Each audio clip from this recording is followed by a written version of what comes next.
সূরা বাকারার 208 নম্বর আয়াত, সিরিয়ালে দ্বিতীয়।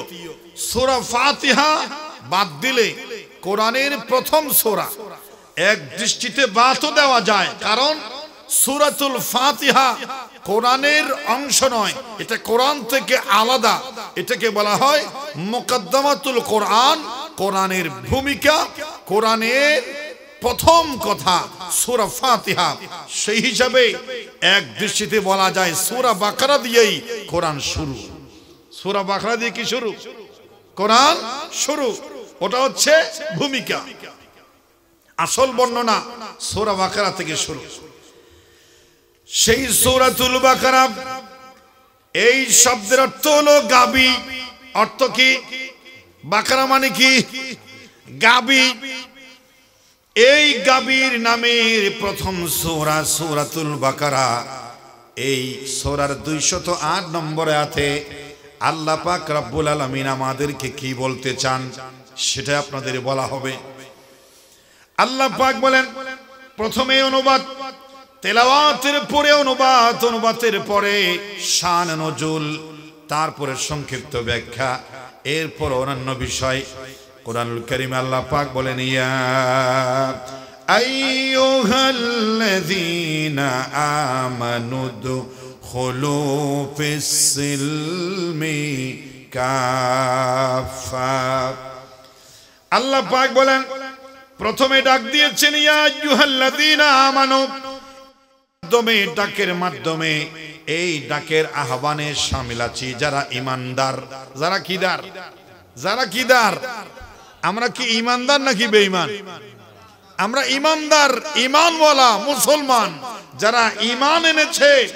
ও হে যারা ঈমান এনেছো, যারা জান্নাত পাওয়ার জন্য, আমার সন্তুষ্টি পাওয়ার জন্য কালিমা পড়ে মুসলমান হয়ে ঈমান এনেছো, এই ওয়াজটা তাদের জন্য। তাহলে এই ওয়াজটা ইহুদি, নাসরা, খ্রিস্টান, হিন্দু, বৌদ্ধ যত আছে মুসলমান ছাড়া, ঈমানদার ছাড়া বাকিদের জন্য এই ওয়াজ নয়। কারণ আল্লাহ রাব্বুল আলামিন ডাক দিয়েছেন ইয়া আইয়ুহাল্লাযীনা আমানু। কোন সময় আল্লাহ পাক বলেছেন ইয়া আইয়ুহান নাস, সেই নাসের ভিতরে সব ধর্মের মানুষ শামিল হয়। কিন্তু আল্লাহ রাব্বুল আলামিন এখানে বলেছেন ইয়া আইয়ুহাল্লাযীনা আমানু, হে ঈমানদার লোকেরা, অর্থাৎ যারা ঈমান এনেছো, এই ওয়াজ তাদের জন্য। এই ওয়াজ কাদের জন্য? যারা ঈমান এনেছে তাদের জন্য। আয় আল্লাহ, আমরা তো ঈমান এনেছি, আপনি আমাদেরকে কি ওয়াজ করছেন? আল্লাহ পাক বলেন উদখুলু ফিস-সিলমি কাফা। ঈমান আনার পরে, ঈমান আনলে মুমিন হয়, আর মুমিনের দাবি পূরণ করলে মুসলিম হয়। সুতরাং তোমরা যে মুসলিম, তোমাদের পরিচয় ঈমান এনে ঈমানের দাবি আমল সালেহ করে তোমরা মুসলিম, আত্মসমর্পণকারী। সেই মুসলিম হয়ে তোমরা, তোমাদের বলছি ইসলাম ধর্মের অনুসারী যারা, তাদেরকে বলছি তোমরা ইসলাম ধর্মে পরিপূর্ণভাবে প্রবেশ করো। জোরে বলেন সুবহানাল্লাহ। আল্লাহ পাক বলেন O believer, enter to the Islam completely, I perfectly। হে মুসলমান ঈমানদার, তোমরা ইসলামের ভিতরে পরিপূর্ণভাবে কমপ্লিটলি প্রবেশ করো। আর এরপর আল্লাহ রাব্বুল আলামিন একটা হুঁশিয়ারি জানাচ্ছেন, প্রকৃত সমস্ত বিষয় নিয়ে পুরা মুসলিম হওয়ার ক্ষেত্রে ইসলামে সরাসরি কমপ্লিটলি প্রবেশ করার পথে একজন দুশমন আছে, একজনে বাধা দেবে, একজনে বারবার পিছু টানবে, একজনে প্রকৃত খাঁটি 100% মুসলমান হতে দেবে না। সে একজন অভিশপ্ত নালায়েক ইবলিস শয়তান। তার ব্যাপারে আল্লাহ পাক হুঁশিয়ারি দিচ্ছেন, প্রকৃত 100% মুসলমান ধর্মে প্রবেশ করার জন্য পথে একজন বাধা দেবে, ওর নাম হচ্ছে শয়তান। নাম কি? কথা বল, নাম কি? তার ব্যাপারে তোমাদেরকে হুঁশিয়ারি জানাচ্ছি। সতর্কতা অবলম্বন করার জন্য বলছি। আল্লাহ পাক বলেন ওয়ালা তাত্তাবিউ খুতুওয়াতিশ শাইতান, ডু নট ফলো, তাকে অনুসরণ করো না। দ্য ইবলিশ, ইবলিশকে ফলো করা যাবে না, ইবলিশের কোনো কথা শোনা যাবে না। ইবলিশ মানে হলো নফস, দুনিয়ার ভোগ বিলাস, দুনিয়ার সুখ, দুনিয়ার চাওয়া পাওয়া, নফসের খাহেশ মিটানো, এটা হলো শয়তান। এটার পরিচালক হলো শয়তান, নফসের ডাইরেক্টর হলো শয়তান। রূহ আছে আমাদের এখানে, এটা তরিকতের আলোচনা। আমাদের বডির ভিতরে নফস নামে একটা জিনিস আছে, সৃষ্টি আছে। ওই নফসের পরিচালক হচ্ছে শয়তান। কে? শয়তান। ওয়ালা তাত্তাবিউ খুতুওয়াতিশ শয়তান, শয়তানের পদাঙ্ক অনুসরণ করো না।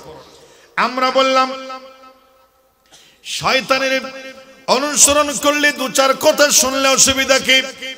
আল্লাহ পাক বলছেন নাহু লাকুম আদুউম মুবিন, তোমরা বুঝো দুশমনের কথা শুনলে বিপদে পড়তে হবে। এই শয়তান তোমাদের দুশমন, তোমাদের শত্রু। সুতরাং শত্রুকে একেবারে বিন্দু মাত্র চান্স না দেওয়াই ভালো, কারণ শত্রু সুযোগ পেলে যে কোনো সময় গর্তে ফেলবে, ঠিক কিনা? বিপদে ফেলবে। আল্লাহ রাব্বুল আলামিন এই মেসেজটা দিলেন, উদখুলু ফিস সিলমি কাফা। আমরা বললাম আল্লাহ, আমরা তো আছি ইসলাম ধর্মে, মুসলমানি ধর্মে আছি। আমরা তো কিছু ইসলামে আছি, কিছু দুনিয়ার স্বার্থের জন্য, কিছু রাজনীতির জন্য, সমাজনীতির জন্য, পেট পূজার জন্য, কিছু পেটের ব্যবসা, কিছু নফসের ব্যবসা, শান শৌকত ইজ্জত সম্মান অর্জন করার জন্য। বেশি না, একটু একটু একটু যদি আমরা শয়তানের কথা শুনি তাহলে অসুবিধা কি? আমরা তো বেশিরভাগ তোমার ইসলামে আছি। আল্লাহ পাক বলছেন না না, এই যদি হয় অবস্থা তোমাদের পরিণতি কঠিন হবে। আমরা বললাম কি হবে? আমরা বললাম আল্লাহ যদি 90% তোমার গোলামি করি, ইসলাম যদি কোরআন হাদিসের অনুসরণ করি, শুধু 10% শয়তানকে দিই, এই 10% যদি ইসলামের বাইরে থাকি, অসুবিধা কি? অসুবিধা বড়। কারণ শয়তান যদি আপনাকে 10% গিলে নিতে পারে, ওই 10%-এর মাথা দিয়া এমন টান দেবে, মৃত্যুর আগে পুরো 100% সে গ্রহণ করে শিরিক কুফরি করায়া জাহান্নামী বানায়া কবরে নিয়ে যাবে। বলেন নাউজুবিল্লাহ। শয়তানকে চান্স দেওয়া যাবে না। আল্লাহ পাক বলেছেন শয়তানও দুই কিসিমের আছে। কয় কিসিমের? কুরআনুল কারীমের আলোচনা শেষ করেছেন শয়তানের প্রকার দিয়া, যারা মানুষকে কুমন্ত্রণা দেয়। আমরা শুধু শয়তান বলতে জিন শয়তান বুঝি, যে আমাদের দেখতে পায়, আমরা দেখতে পাই না। কিন্তু শয়তান কিছু মানুষের মধ্যে আছে আর কিছু জিনের মধ্যে আছে। শয়তান দুই প্রকার হয়। কয় প্রকার? এটা কার ফতোয়া? আল্লাহর ফতোয়া। সূরাতুন নাস সর্বশেষ সূরা, সর্বশেষ আয়াতের একটা আয়াতে আল্লাহ বলেন আল্লাযী ইউওয়াসওয়িসু ফি সুদুরিন নাস, মানুষকে কুমন্ত্রণা দেবে, ধোঁকা প্রতারণা দেবে, মানুষকে দুনিয়ামুখী করার জন্য মিথ্যার জাল বিছাবে। শুধু দুই প্রকার যারা মানুষকে কুমন্ত্রণা দেবে, এরা হচ্ছে দুই প্রকার। আমরা বললাম আল্লাহ কারা সেই দুই শ্রেণী?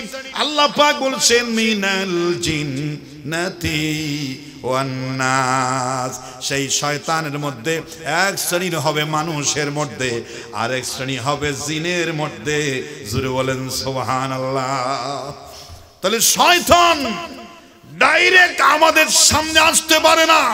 এজন্য শয়তান যদি ইসলামের বাইরে প্রথমে 10% পায়, সুযোগের অপেক্ষায় থাকে 20, 30, 40-50 পয়েন্ট শয়তান বাড়িয়ে ফেলে, ইসলাম দুর্বল করে ফেলে।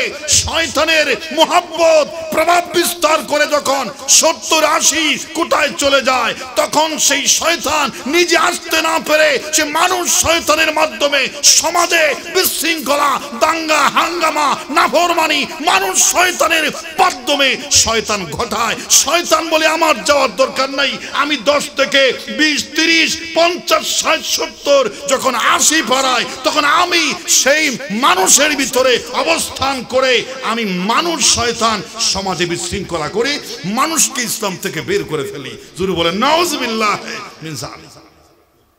তাহলে শয়তানকে কোনো চান্স দেওয়া যাবে? শয়তান কিন্তু 10% পেয়ে খুশি হয় না, সেই প্রচেষ্টায় থাকে। আমরা বললাম আল্লাহ পরিপূর্ণ ইসলাম ধর্মে প্রবেশ করি, শুধু 10% শয়তানকে দিলাম। শয়তানকে 10% দিলেও সে 10% নিয়ে খুশি না, সে আস্তে আস্তে চেষ্টা করবে বাকি 90% সে নিয়ে নেওয়ার জন্য। কারণ আল্লাহ বলছেন ইন্নাহু লাকুম আদুউম মুবিন। শয়তান আমাদের পূর্বপুরুষ, আমাদের পিতার শত্রু, আমাদের জন্মের শত্রু, মুসলমান ধর্মের শত্রু, নবীর শত্রু, আমাদের জাতীয় 1 নাম্বার শত্রু, যে চোখের পলকের জন্য আমাদের ভালো, আমাদের কল্যাণ সহ্য করতে পারে না। ঠিক খেলা বলে। এজন্য আল্লাহ পাক বলেছেন উদখুলু ফিস সিলমি কাফা। আমরা বললাম আল্লাহ অর্ধেক ঢুকলে অসুবিধা কি? আল্লাহ পাক বলছেন তোমরা নিজেরাই তো কোনো কিছু অর্ধেক ছাড়ো, অর্ধেক ধরো না। দেখো তোমরা যখন ঘুমাতে যাও, তোমাদের মশার কামড় থেকে বাঁচার জন্য তোমরা মশারি টাঙাও, সেই মশারিটার ভিতরের শরীর অর্ধেক রাখো আর অর্ধেক মশারির বাইরে রাখো, এরকম নাকি? মশারির ভিতরে অর্ধেক, মশারির বাইরে অর্ধেক, এরকম কি রাখে মানুষে? রাখে না অর্ধেক। কারণ কি? কারণ যে অংশ মশারির বাইরে থাকবে সেটা মশায় কামড়াবে, ডেঙ্গু জ্বর হবে, বিভিন্ন জটিল কঠিন রোগ হবে। আমরা যদি বলি মশারে তোর জন্য অর্ধেক দিলাম, ভিতরে অর্ধেক রাখলাম, তুই মশারির বাইরে যা পাস তা কামড়া, তবে সেটা আমাদের কলিজায় যেন না আসে। ডেঙ্গু জ্বরের মশা বলবে আমি যেখানে সুযোগ পায় কামড় দিলে সেই কামড়ের জ্বর কিন্তু সারা শরীরে বিচরণ হবে, ঠিক কিনা? সেজন্য এক অংশ ভিতরে আর এক অংশ বাইরে থাকার পরে সেই অংশটা শুধু আক্রমণ হবে না, ভিতরে যা অংশ আছে সেই অংশেরও ক্ষতি আছে না নাই? এই হিসাবে ইসলামের অর্ধেক যদি থাকে, যে অর্ধেক বাইরে অর্ধেক ভিতরে, বাইরে যেটা আছে সেটার উপর যে আক্রমণ হবে, সেটার আক্রমণ ভিতরে যা আছে ইসলামের অনুশাসন মেনে চলা, দিন ধর্ম ইবাদত বান্দেগী, সেখানেও আক্রমণ হবে। জোরে বলেন সুবহানাল্লাহ। মশারির ভিতরে মশার আক্রমণ থেকে বাঁচার জন্য তোমরা শরীরের পুরো অংশ মশারির ভিতরে ঢুকাও। সুতরাং ইসলামের সেভাবে প্রবেশ করো। শুধু তাই না, কোন মানুষ যদি চট্টগ্রাম থেকে আমিরাবাদ আসবে, সিটের উপরে বসেছে, হাত একটা বাইরে বের করে দিয়েছে, বাইরে অর্ধেক গলা বের করে দিয়ে গাড়ি ঘোড়া গাছপালা সবুজ প্রাকৃতিক দৃশ্য মন ভরে দেখে আর হাসে, আর বাকি প্যাসেঞ্জাররা বলে ভাই যে অংশ বাইরে হাত রেখেছেন সেই অংশ ঢুকান। আপনি যদি আমিরাবাদ যেতে চান, আপনার আপন লোকের কাছে যেতে চান, তাহলে শরীরের সব অংশ গাড়ির ভিতরে ঢুকান, ঠিক কিনা? কারণ যদি বাইরে রাখেন তাহলে পিছন থেকে বা পাশ থেকে গাড়ি এসে আপনার হাত নিয়ে যাবে, কল্লা নিয়ে যাবে, আপনি জায়গায় বাড়ি পৌঁছতে পারবেন না, আপনাকে হাসপাতালে যাওয়া। কথা বলেন। গাড়ির ভিতরে পুরো অংশ যদি না ঢোকানো হয় তাহলে যেমন বাড়ি যাওয়া যায় না, ইসলামের গণ্ডির ভিতরে পুরা প্রবেশ না করালে সে অর্ধেক মুসলমান জান্নাতে যেতে পারে না। বলেন সুবহানাল্লাহ। এজন্য বাড়িতে আপনজনের সঙ্গে যদি দেখা করতে চায়, আপন জায়গায় যেতে চায়, তাহলে গাড়ির ভিতরে পুরো প্রবেশ করাতে হবে। কারণ বাকি প্যাসেঞ্জাররা বলবে হয় আপনি ভিতরে ঢুকেন, কারণ আপনার মাধ্যমে গাড়ি প্যাসেঞ্জার সবাই বিপদে পড়ার সম্ভাবনা আছে। এজন্য পুরা ঢুকলেই নিরাপদ, অর্ধেক ভিতরে অর্ধেক বাইরে থাকলে অসুবিধা আছে না নাই? সেজন্য আল্লাহ পাক বলেছেন, ইয়া আইয়ুহাল্লাযীনা আমানু দুখুলু ফিস-সিলমি কাফা ওয়া লা তাত্তাবিউ খুতুওয়াতিশ শাইতান ইন্নাহু লাকুম আদুউম মুবিন। আল্লাহ পাক বলেন, এই আয়াতের অর্থ হলো সেটা। এবার এই আয়াতটা কোন ঘটনাকে, প্রেক্ষাপটকে কেন্দ্র করে নাজিল হয়েছে সেটা শুনেন। আব্দুল্লাহ ইবনে সালাম নামে একজন সাহাবী এবং তার কিছু সঙ্গীকে কেন্দ্র করে এই আয়াতটা আল্লাহর নবীর কাছে নাজিল হয়েছে। এক ইহুদি ধর্মের লোক মুসলমান হওয়ার আগে মূসা আলাইহিস সালামের অনুসারী ছিল। ইহুদি থেকে মুসলমান হয়েছে।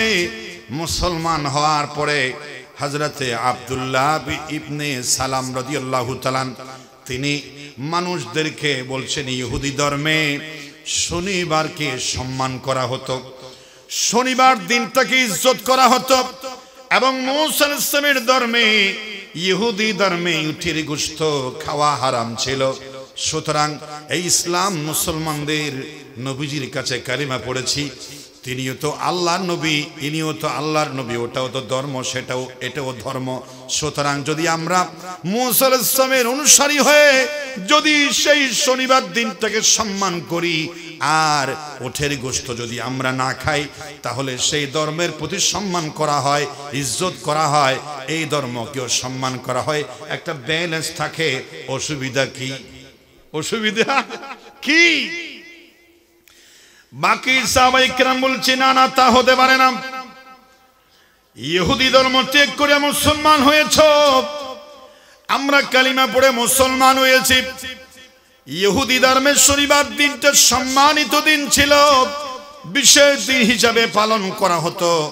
উটের গোশত বিশেষ কারণে হারাম ছিল, কিন্তু মুসলমান ধর্মে সেটা কেন ঢোকানো হবে? আমরা রাসূলুল্লাহর কাছে জিজ্ঞেস করা ছাড়া আপনার কথা শুনতে পারি না। কয়েকজন মানুষ লইয়া হযরত আব্দুল্লাহ ইবনে সালাম রাসূলুল্লাহর দরবারে চলে আসলো আর এই প্রস্তাবটা পেশ করলো, ইয়া রাসূলুল্লাহ, শনিবারটাকে ইজ্জত সম্মানের দিন হিসাবে উটের গোশত যদি আমরা না খাই, তাহলে উভয় ধর্মের ব্যালেন্স হয়, সেই আগের ধর্মকে ইজ্জত সম্মান করা হয়। অসুবিধা কি? আপনার কাছে জিজ্ঞেস করছি, আমরা এখন কি করব? জোরে বলেন সুবহানাল্লাহ।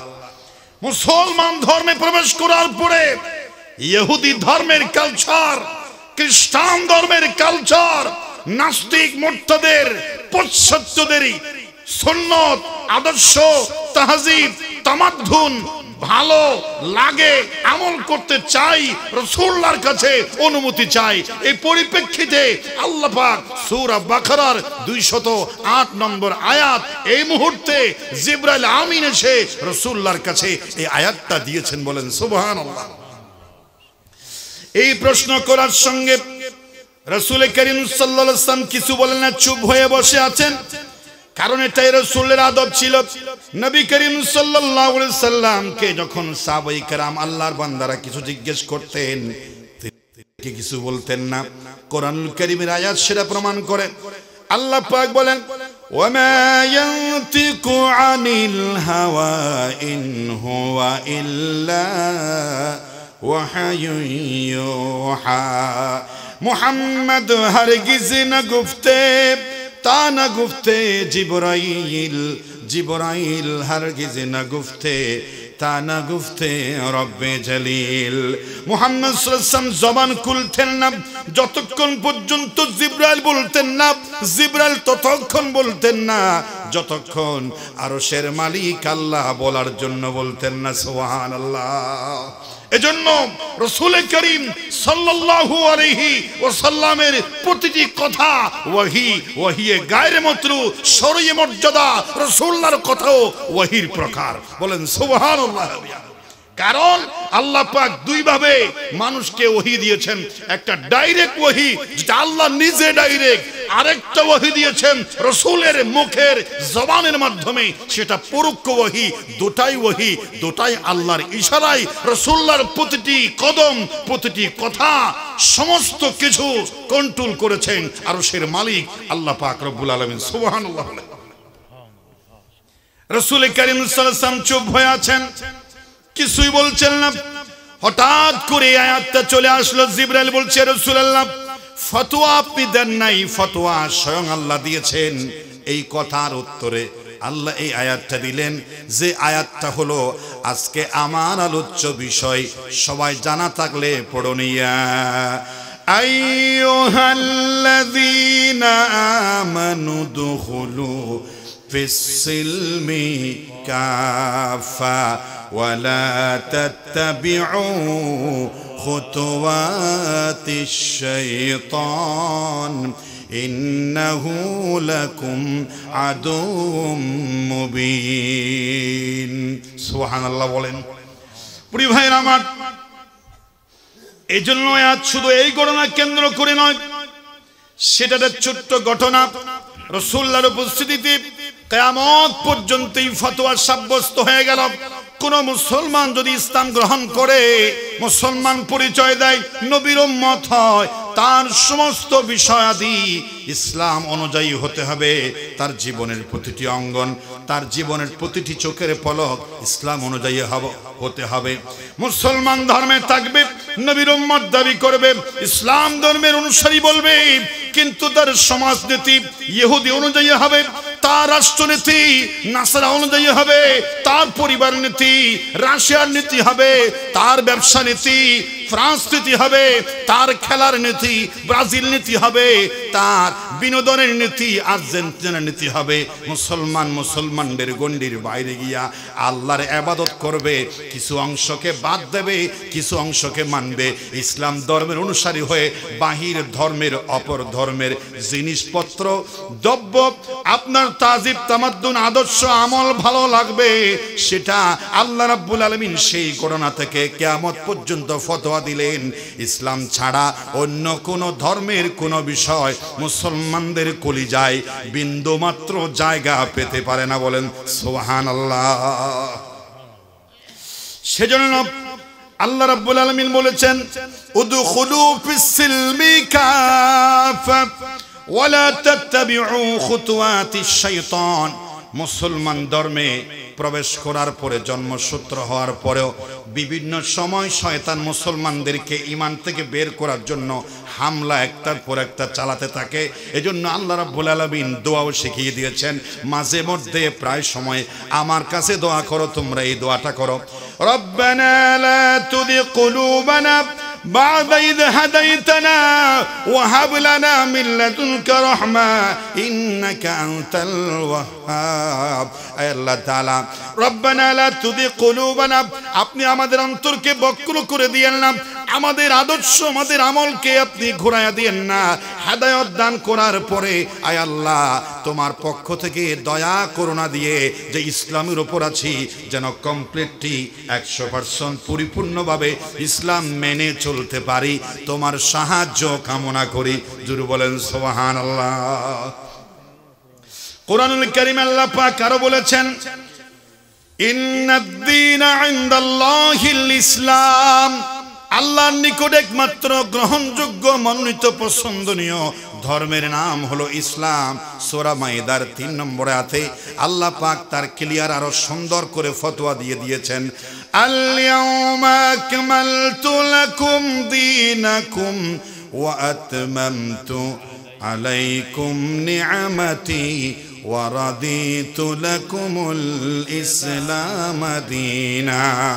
বিদায় হজের ভাষণে চলাকালে 1.5 লক্ষ সাহাবীর সামনে আরফার ময়দানে নবী করিম সাল্লাল্লাহু আলাইহি ওয়াসাল্লাম গুরুত্বপূর্ণ স্বর্ণের চাইতেও মুক্তার দানার মতো দামি বাসন উপস্থাপন করছিলেন, সেই সময় আল্লাহ পাক জিবরাইলকে পাঠিয়ে দিলেন ১.৫ লক্ষ সাহাবীর সামনে একটা সুখবর তাদেরকে দিয়ে দেন, আল ইয়াউমা আকমালতু লাকুম দীনাকুম, আজ আমি আপনাকে দেওয়া দ্বীনকে পরিপূর্ণতা দান করলাম, ওয়া আতমামতু আলাইকুম নি'মাতি, আমার নিয়ামতকে পরিপূর্ণতা দিলাম, পরিপূর্ণ নিয়ামত দান করলাম। আর একটা আমার পছন্দ, আমার আল্লাহ পাক বলছেন আর একটা দিন আমার পছন্দ, ওয়ারাদিতু লাকুমুল ইসলাম দীনা, আর জীবন ব্যবস্থা হিসাবে ইসলামটাকে আমি আমার বান্দাদের পক্ষ থেকে আমার জন্য পছন্দ করে নিলাম। বলেন সুবহানাল্লাহ। ইসলাম হচ্ছে আল্লাহর পছন্দের ধর্ম। এবং কিনা আল্লাহ পাক রব্বুল আলামিন সূরাতুল বাকারার মধ্যে আরো পরিষ্কার করে বলেছেন, ওয়ামান ইয়াবতাগি গায়রাল ইসলাম দীনান ফালান ইউকবালা মিনহু ওয়া হুয়া ফিল আখিরাতি মিনাল খাসিরিন। ইসলাম ছাড়া, মুসলমানদের ধর্ম কোরআন ছাড়া অন্য কোন ধর্মের তাহজিব, তামাদ্দুন, কালচার, আদর্শ যদি কারো বেশি পছন্দ লাগে এবং সেটার দিকে মানুষ প্রবেশ করতে চায়, আমল করতে চায়, তালাশ করে, ফালা ইউকবালা মিনহু, তাহলে যেই অল্প যে ইসলাম ধর্মের অনুশাসন মেনে চলে অর্ধেক আছে, সেটা আল্লাহ পাক কবুল করবেন না। ওয়া হুয়া ফিল আখিরাতি মিনাল খাসিরিন, আখিরাতে যারা ক্ষতিগ্রস্ত হয়, জাহান্নামে যাবে, ওই অর্ধেক ঈমান আননেওয়ালা, অর্ধেক ইসলামের কথা মাননেওয়ালা মানুষগুলোকে আল্লাহ পাক জাহান্নামে ফেলে দিবেন। জোরে বলেন নাউজুবিল্লাহ। একটু সবাই জিকির করেন, লা ইলাহা ইল্লাল্লাহ,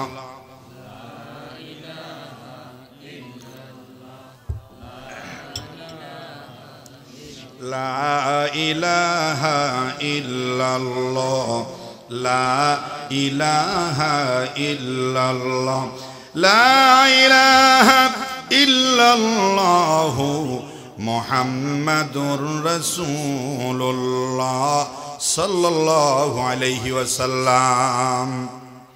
সূরা ইমরানের যে 85 নম্বর আয়াত, সেটা বাকারা নয়, সেটা ইমরানের সূরা 85 নম্বর আয়াত। ইসলাম ছাড়া আল্লাহর কাছে কোনো কিছু গ্রহণযোগ্য হবে না। আল্লাহ পাক বলছেন, তোমরা শোনো, তোমরা তো মানুষ, খোদার ও খোদাইয়ের জমিনের ভিতরে যারা আছে সমস্ত মানুষের ব্যাপারে আল্লাহ পাক বলছেন, আফা গায়রা দীনিল্লাহি ইয়াবগুনা ওয়া লাহু আসলামা মান ফিস সামাওয়াতি ওয়াল আরদি তাওআন ওয়া কারহান ওয়া ইলাইহি ইউরজাউন। আফা গায়রা দীনিল্লাহি ইয়াবগুন, তারা আল্লাহ পাকের দিন বাদ দিয়ে অন্য কিছুর মধ্যে সম্মান, ইজ্জত, দুনিয়াবি সুখ শান্তি ওরা চায় নাকি?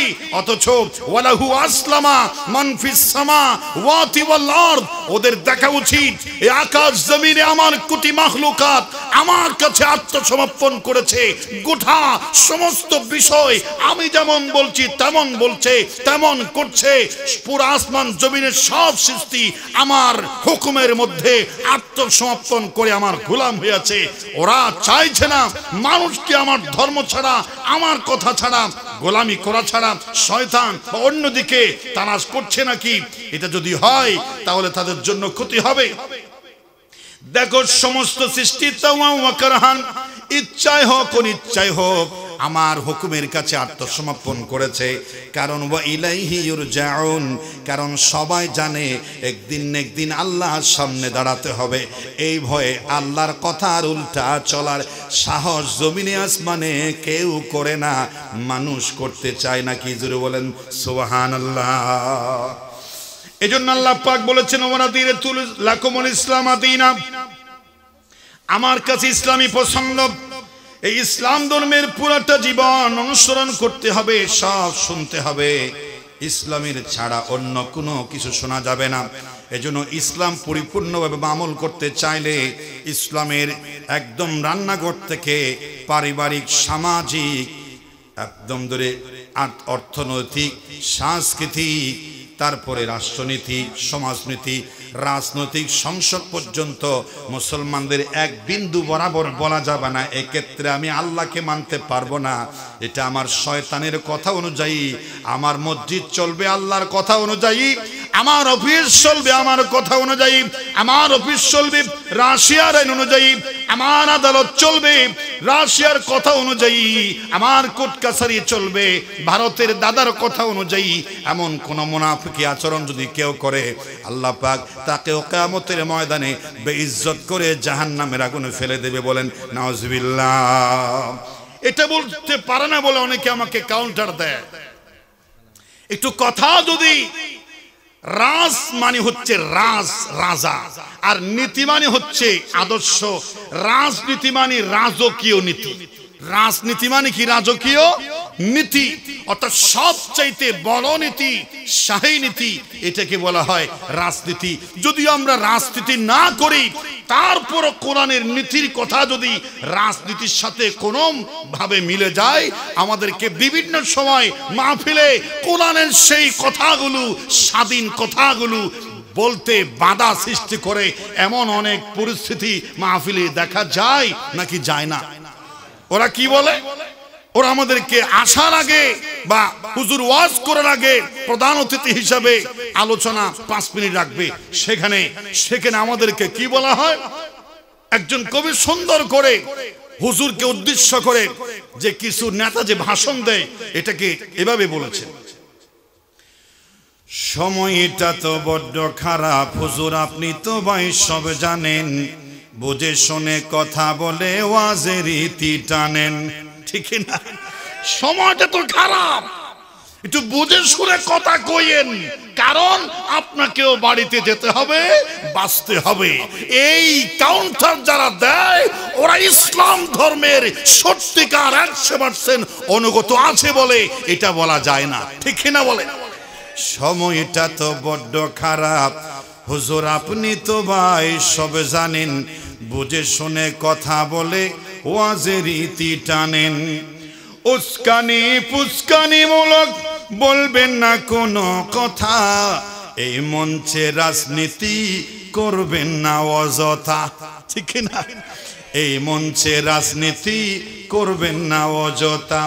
আমরাও ভাই কোরআন জানি, মানে মোটামুটি, জামিলাতে তাকি মাঝে মাঝে নিয়ে ভোটাভুটি। মক্তবেতে শিখেছিলাম আলিফ বা তাসা, কোরআন হাদিসে মোটেও জানি না, এমন কিন্তু না। এরকম একটা নেতাও বাংলাদেশে ছিল। মক্তবে আমরা আলিফ বা তা শিখেছি, আমরাও পড়তে পারি, জানাজা আমরাও পড়তে পারি, হুজুরদের দরকার নাই, এমন ফালতু কথা এমন কিছু নেতাও আমরা দেখেছিলাম, যারা এখন ডাস্টবিনে নিক্ষিপ্ত হয়েছে। ঠিক না? বলেন আমরাও ভাই কোরআন জানি, মক্তবেতে শিখেছিলাম আলিফ বা তাসা, কোরআন হাদিসে মোটেও জানি না, এমন কিন্তু না। তাই রাজনীতি চলবে না হুজুর, রাজনীতি চলবে না। কিছু হুজুর দেখেন না, কবরের নিচের ওয়াজ করে ইসলাম পরিপূর্ণ জীবন ব্যবস্থা, সব ক্ষেত্রে ইসলাম মানতে হবে, এমন বিপ্লবী কথা আপনি কেন বলছেন? উদখুলু ফিস সিলমি কাফা, এই আয়াতের তাফসীর এখন বলা যাবে না। দেখেন না কিছু হুজুর মাটির নিচের ওয়াজ করে, কত সুন্দর সুর, 70,000 হুর পাবে, জান্নাতের দরজা খোলা, এমন কিছু ওয়াজ আছে না নাই? অমুক হুজুর ওয়াজ করে কত মধুর সুর, কবরেতে গেলে পাবে 70,000 হুর। অনেকে দোয়া আছে এমন কোটিতে সওয়াব, সারা জীবন পাপ করিলেও পেয়ে যাব মাপ।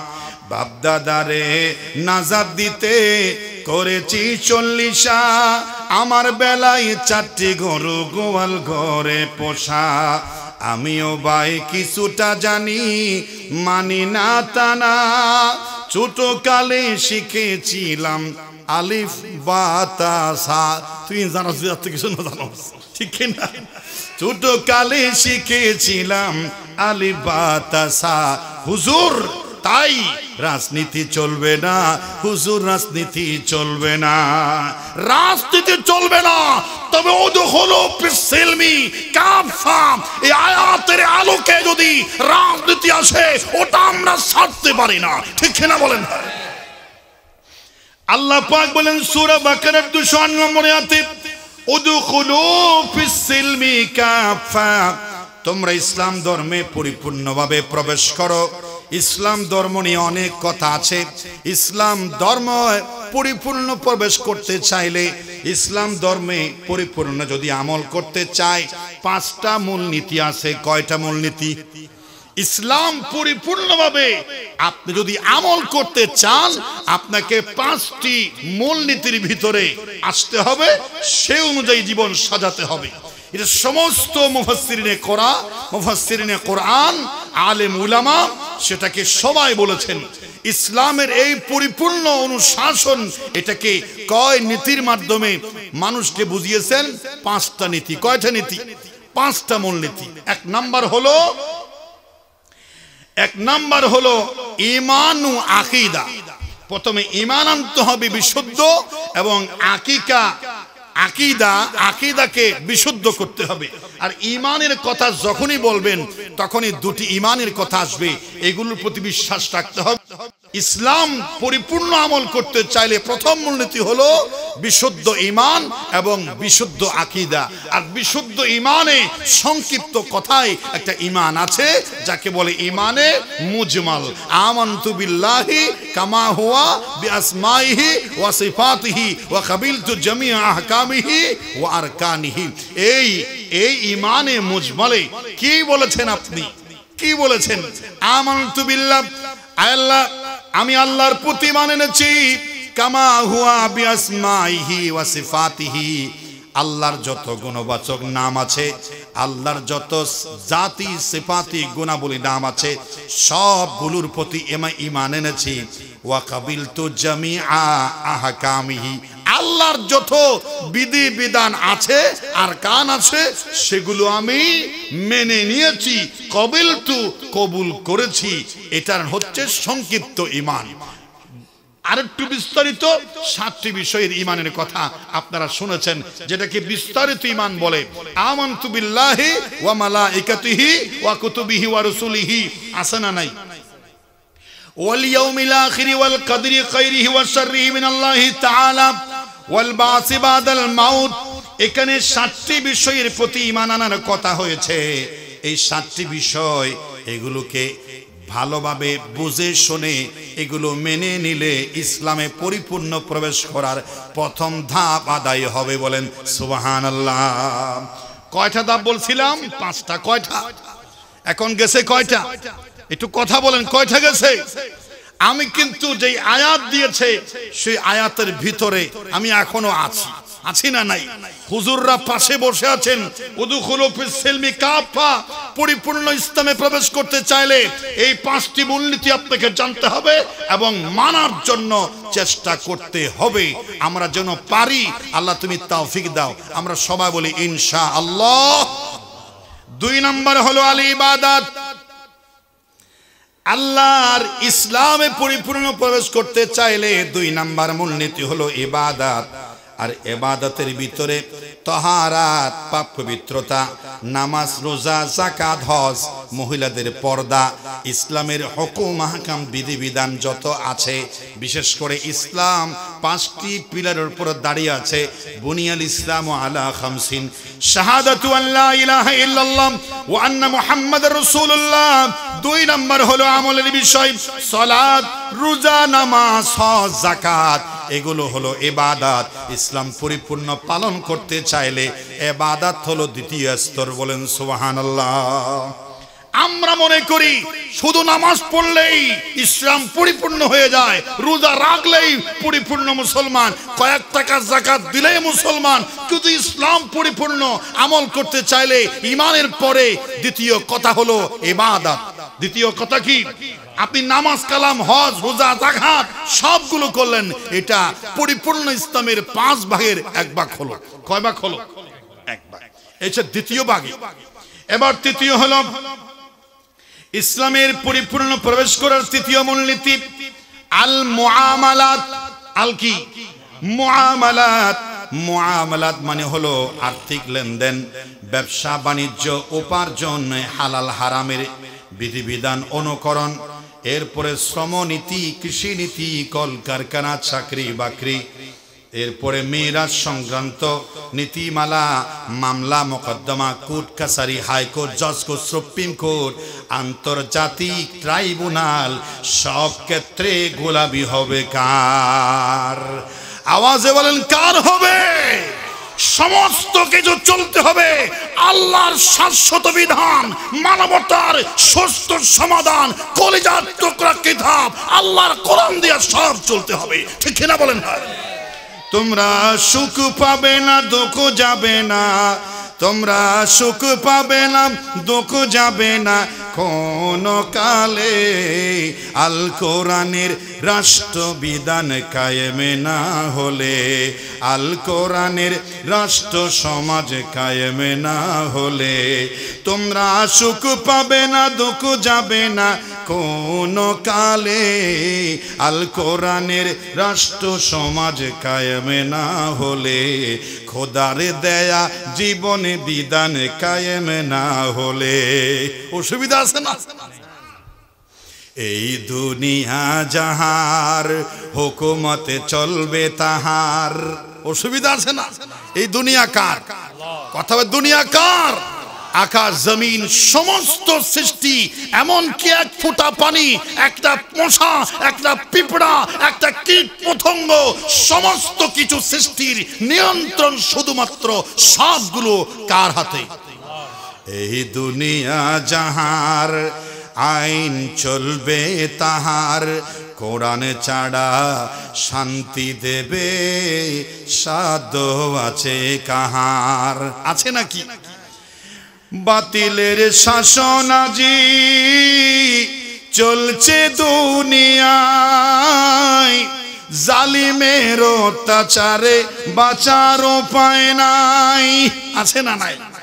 বাতিলের শাসন আজি চলছে দুনিয়ায়, জালিমের অত্যাচারে বাঁচার উপায় নাই, নইলে আল কোরআনের পাখি কেন? ঠিক না? অন্যথায় আল কোরআনের পাখি কেন থাকবে পড়ে জেলে, আল্লাহর দেওয়া সমাজে ব্যবস্থা কায়েম না হলে। তোরা সুখ পাবি না, দুঃখ যাবে না কোন কালে, আল্লাহর দেওয়া রাষ্ট্রবিধান কায়েম না হলে। এটা হচ্ছে উদখুলু ফিসসিলমি কাফা। দুনিয়ার রান্নাঘর থেকে শুরু করে রাষ্ট্র, আন্তর্জাতিক প্রতিটি কোটায় কোটায়, পয়েন্টে পয়েন্টে আল্লাহর কোরআন বলেছে যেমন মুসলমানকে হাসি মুখে মেনে নিতে হবে, তেমন যদি হয় এমন তার নাম মুসলমান, অন্যথায় অন্যদিকে হলে তার নাম মুনাফিক। তার নাম কি? আর সেই মুনাফিকের ব্যাপারে আল্লাহ পাক বলেন ইন্নাল মুনাফিকিনা ফিদ দারকিল আসফালি মিনান নার। সেই মুনাফিক যাবে সবচেয়ে নিকৃষ্ট, তাহাতাস সারা নিকৃষ্ট জাহান্নামে যাবে। আল্লাহ পাক বলেছেন উদখুলু ফিসসিলমি কাফা। পরিপূর্ণভাবে ইসলামে প্রবেশ করার তৃতীয় মূলনীতি আপনাদেরকে বলা হলো। কয়টা মূলনীতি বলছিলাম?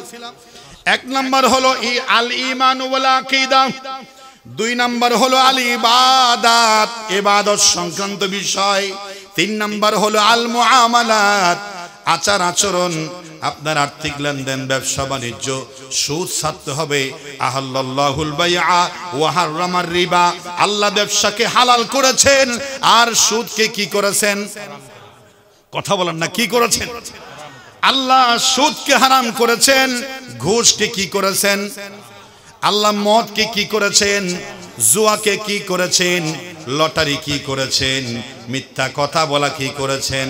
প্রতারণা, ধোঁকা, সিটিংবাজি, টেন্ডারবাজি, ক্ষমতার দোহাই দিয়া গরিবের উপরে সিটিংবাজি। আল্লাহ কি করেছেন? আল্লাহ কি করেছেন?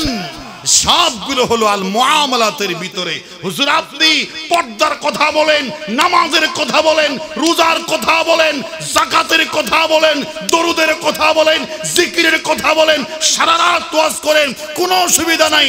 আপনি সেই কথার দিকে যাবেন না।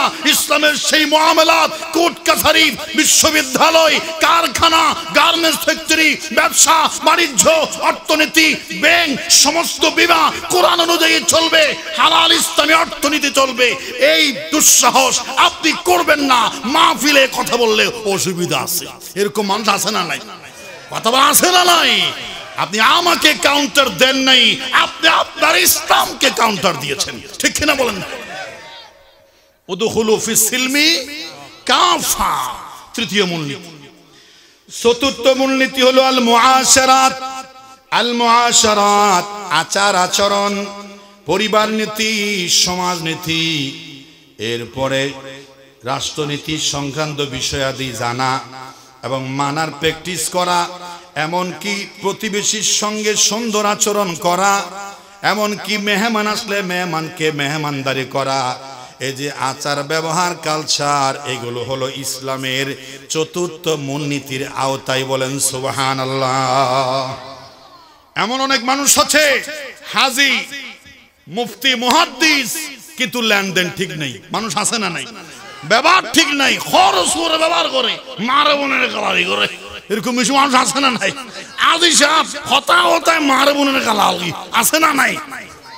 এটাও ইসলামের বাহিরে চলে যাওয়া। আপনার এই ঠোঁটেও ইসলাম আসতে হবে, আপনার কলিজায় ইসলাম আসতে হবে, আপনার আচার ব্যবহারে, লেনে দেনে, ঋণ সংক্রান্ত বিষয়ে, সমস্ত লেনদেনে আপনাকে ইসলামের গণ্ডির ভিতরে আসতে হবে। যদি আসতে না পারেন, প্রথমে বলেছি আপনাকে সে অংশটা শয়তানে নিয়ে নেবে, শয়তান ওঠার অংশ ধরে বাকিটা টান দেবে, মৃত্যুর আগে আপনাকে বেঈমান করে কবরে নেবে। নাউজুবিল্লাহ বলে। শয়তানকে 1% চান্স দেওয়া যাবে না, শয়তানকে চান্স দেওয়া যাবে না।